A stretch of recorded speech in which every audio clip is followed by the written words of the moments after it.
Hello viewers, আসসালামু আলাইকুম। আজকে আমি আপনাদের সামনে গড়গড়া পিঠা বানানো নিয়ে হাজির হলাম। কিভাবে গড়গড়া পিঠা বানায় তা আমি আপনাদেরকে দেখাবো। এটা বরিশালের বিখ্যাত গড়গড়া পিঠা। তো এই পিঠাটা আগে আমি বানাতে পারতাম না, আমি আমার শাশুড়ির কাছ থেকে শিখেছি পিঠাটা বানানো। তো আজকে আমার শাশুড়ি পিঠাটা বানাবে, তো আমরা হাতে হাত মিলিয়ে সবাই করছি।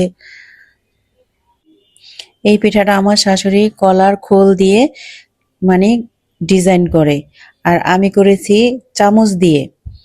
তো আমারটা কালার ছিল হলদে কালার, মানে তালের যে কালারটা থাকে তাল, সেই কালারের মতো ছিল। আর মাঠটা হয়েছে অন্যরকম।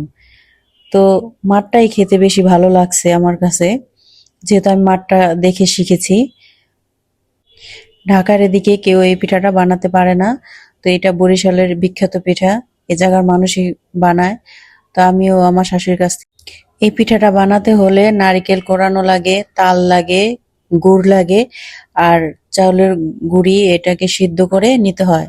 সিদ্ধ করে নিয়ে নারকেল গুড় সবকিছু দিয়ে ভালো করে সিদ্ধ করে নিয়ে ভালো করে মাখাতে হয়। ভালো করে মাখানোর পরে এগুলাই আস্তে আস্তে একটা একটা করে পিঠা বানাতে হয়। তো আপনাদেরকে এই পিঠাগুলো দেখালাম। এই তালের খোল এটার মধ্যে বানাই আমি, সবাই আমরা বানাচ্ছি পিঠাগুলি। তো এই পিঠা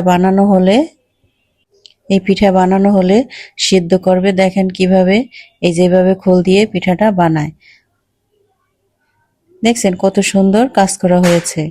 কিন্তু আমি বানিয়েছি সাজের মতো, যে সাজনি আছে ওটার মধ্যে দিয়ে বানিয়েছে। আমারটাও ডিজাইন হয়েছে, কিন্তু এটার প্রকৃতি ডিজাইন দেখছেন কত সুন্দর।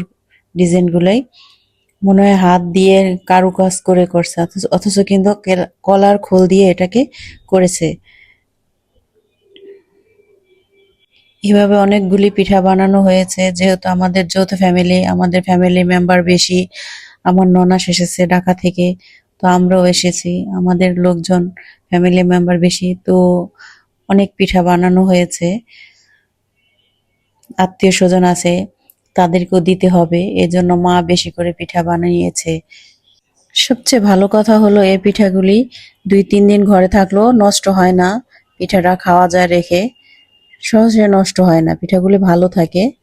আর খেতেও খুব ভালো সুস্বাদু লাগে। তো এই হলো পিঠা বানানো। হাতে হাত মিলিয়ে আমাদের পিঠা, অনেকগুলি পিঠা বানানো হয়েছে। এই হলো আমাদের পিঠার রেসিপি, আপনাদেরকে দেখালাম। আজকের এই রেসিপি গড়গড়া পিঠা বানানো আপনাদেরকে দেখালাম। এভাবে গড়গড়া পিঠা খাবেন, ভালো লাগে পিঠাগুলায়, 2-3 দিন রেখে খাওয়া যায়। যাই হোক, আমার এই ভিডিওটি ভালো লাগলে লাইক কমেন্ট করে অবশ্যই শেয়ার করে দিবেন।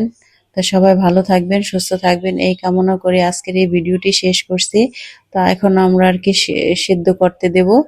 সিদ্ধটা মা দিয়েছে, আমি উঠাতে যে আমার হাতে ভাপ লেগেছে, তো তারপরও কষ্ট করে আমি উঠালাম একটু, দেখি পিঠাগুলো সিদ্ধ হয়েছে কিনা।